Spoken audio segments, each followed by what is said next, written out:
아는 기자 정치부 홍지연 기자 나와 있는데요. 다음 주 화요일입니다. 헌법재판소에서 최후 진술이 있는데 이게 정말 중요하죠?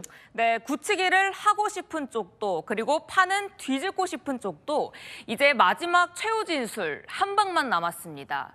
국회 측 소추위원 정청래 법사위원장과 피청구인 윤석열 대통령이 각각 최종 진술을 합니다. 시간은 무제한입니다. 그러니까 마음껏 의견을 낼 수 있는 거네요. 네, 그래서 중요합니다. 최후 진술의 청자는 언뜻 보면 헌법재판관 같지만 사실상 국민들에게 전하는 대국민 여론전 성격이 강합니다. 대통령은 최후 진술에서 뭐라고 할까요? 네, 저희가 파악한 바로는요, 이미 지난주부터 이 최후 진술 준비를 시작한 걸로 보입니다.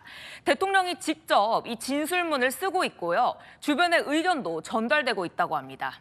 그 핵심이 뭐예요, 그래서? 네, 그래서 두 가지 키워드가 핵심일 것 같습니다. 대통령이 복귀했을 때 국정 혼란이 없고 국가 이익에 더 크게 부합한다는 겁니다. 국회 측의 이러한 주장에 반박하는 일환입니다. 대통령의 직무에 복귀하게 된다면 이는 더 큰 재앙을 불러오는 것으로. 그래서 무슨 내용이 들어갈지 취재를 조금 했죠. 네, 저희가 좀 취재를 해봤는데요. 우선 혼란 없다, 바로 이 부분입니다. 야권이 주로 공격하는 지점이죠. 돌아가면 추가 개헌 또 할 거다. 이거 없다는 점 분명히 하고 한간에서 언급하는 보복 인사 같은 것도 없다는 점 확실히 하는 게 거론됩니다. 쉽게 말해 복귀 시 공포에 또 떨어야 한다는 야권의 주장을 해소하는 거죠. 복귀하는 게 더 이득이다. 이 부분은 뭘 얘기를 하는 거예요? 네, 이 부분도 중요합니다. 파면보다 복귀가 중요하다고 설득해야 하는데요. 트럼프 행정부의 경제 안보 압박이 예상되는 상황에 대통령 파면과 조기 대선으로 수개월의 시간을 흘려보내는 피해보다 대통령을 복귀시켜 안정을 찾는 게 더 국가적 이익이라는 걸 강조하는 안이 검토되고 있습니다. 자, 그런데 여당도 이 대통령 최후 진술에 촉각을 곤두세우고 있다면서요? 네, 맞습니다. 여당은 대통령 최후 진술의 수위 그리고 훨씬 더 세야 한다고 보는 것 같습니다. 한마디로 말하면 정치적 승부수를 띄울 마지막 기회라는 거죠. 정치적 승부수 뭐 어떻게 하라는 거예요? 네, 직무에 복귀하더라도요. 새로운 출발을 위한 개헌의 공식화나 개헌을 앞세운 구체적인 임기 단축 거론 정도는 있어야 국민들한테 먹힌다는 겁니다.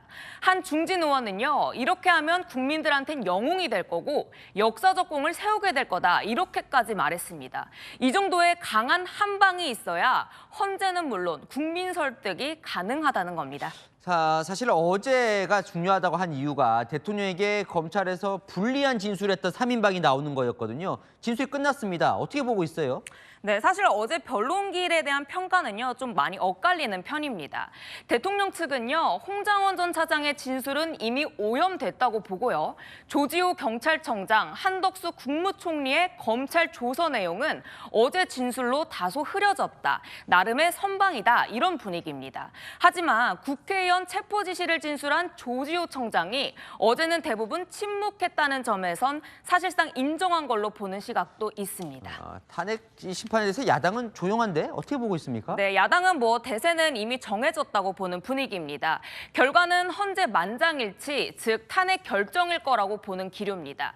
사회적 혼란을 막기 위한 헌재의 결정이 있을 거란 건데요. 그래서 대통령 입장에서는요, 이번 최후 진술이 무엇보다 중요한 국면일 것 같습니다. 네, 잘 들었습니다. 하는 기자 홍지연 기자였습니다.